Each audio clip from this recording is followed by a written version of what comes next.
Hello and welcome to Scott's Zurich Garden.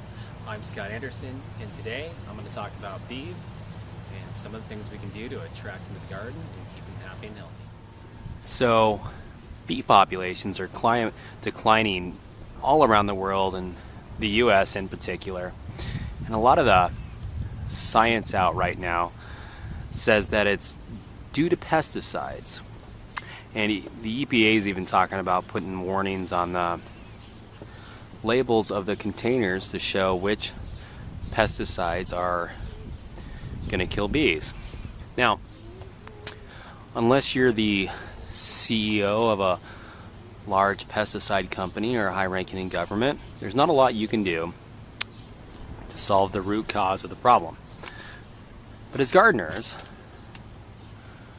we can work on doing our little part to make our yard as good as possible for these wonderful little animals. And some of the stuff we can do is to plant flowers that really attract the bees. And to do that, just ask your neighborhood nursery what attracts bees. Take a walk around your neighborhood and see what the bees are on. They are just a wonderful thing to have. They pollinate your plants, which is what plants need to reproduce. If we don't have bees and we don't have our pollinators, then we don't have gardens. And who wants to live in a world without that? It's also a long-term food issue because we can't pollinate every stalk of corn on our own. That'd be a little impossible. Another thing we can do is to not spray pesticides on our gardens. Just pick stuff that is naturally resistant to the pests in your area. It's just a big trial and error. If you find pests are attacking one of your plants, don't plant that anymore. Pick something else.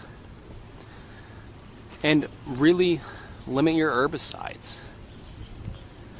We want to work with nature. We don't want to work against it. So unfortunately, we're going to have to pull our weeds as much as possible. We're not going to spray pesticides. We're going to plant stuff that works with nature. It's just really a good way to garden. And your reward for doing it will be a beautiful garden with lots of bees for you to watch, honey in the stores, and who doesn't love honey? The other great thing is, when you really stop and look at these guys, you'll notice there aren't just honeybees out here. There are tons of little pollinators. We've got several species of native bees and butterflies and flies of all different shapes and colors. So it's really worth coming out here and just taking a little look at what's actually flying around in your garden. So thanks for watching this episode of Scott's Zurich Garden. There'll be many more to come, and I'll see you on the next one.